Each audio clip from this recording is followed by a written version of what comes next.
স্বর্ণকে কেন্দ্র করে পরিচালিত হয় বহুরৈখিক অর্থনৈতিক কর্মকাণ্ড।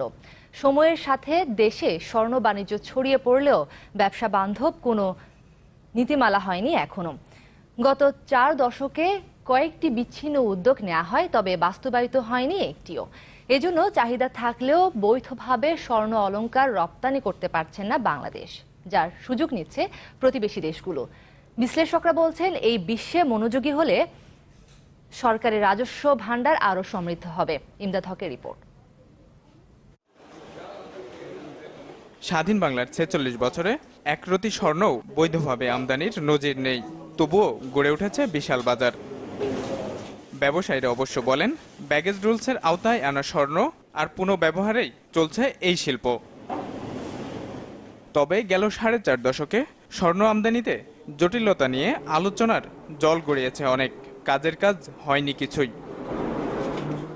বৈধভাবে স্বর্ণ বাণিজ্যের প্রথম উদ্যোগ নেয় রপ্তানি উন্নয়ন ব্যুরো 1984 সালে।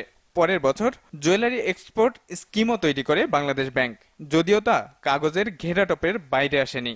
আমরাই নিজের থেকে বলছি যে আমাদের নীতিমালা থাকা দরকার।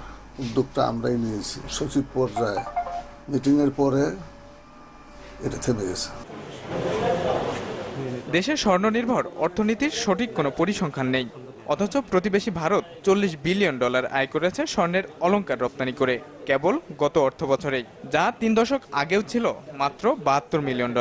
ওয়ার্ল্ড গোল্ড কাউন্সিল বলছে, 2 যুগ আগেও দেশের লক্ষাধিক স্বর্ণ কারিগর ছিল, এখন যা নেমে এসেছে 20,000-এ। কমে যাওয়া অংশের বেশিরভাগই ঠিকানা গেড়েছেন কলকাতায়। গোল্ডকে কখনো প্রতিবন্ধকতার ভিতরে রাখা যাবে না। যতই প্রতিবন্ধকতা সৃষ্টি করা হবে ততই এটা লিকেজ হবে। আমরা চাই সারা বিশ্বের সাথে তাল মিলিয়ে, স্পেশালি পার্শ্ববর্তী দেশের সাথে তাল মিলিয়ে এই দেশে গোল্ড পলিসি করা হোক, অর্নামেন্ট পলিসি করা হোক।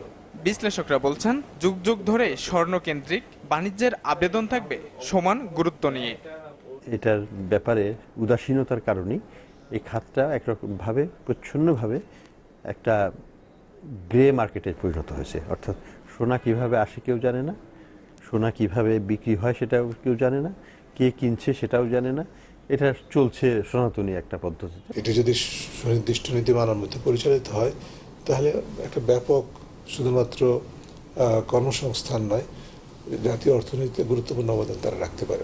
এনবিআর অবশ্য বলছে, এরই মধ্যে কাজ শুরু হয়েছে, চলতি বছরেই হতে পারে কাঙ্ক্ষিত স্বর্ণ নীতিমালা।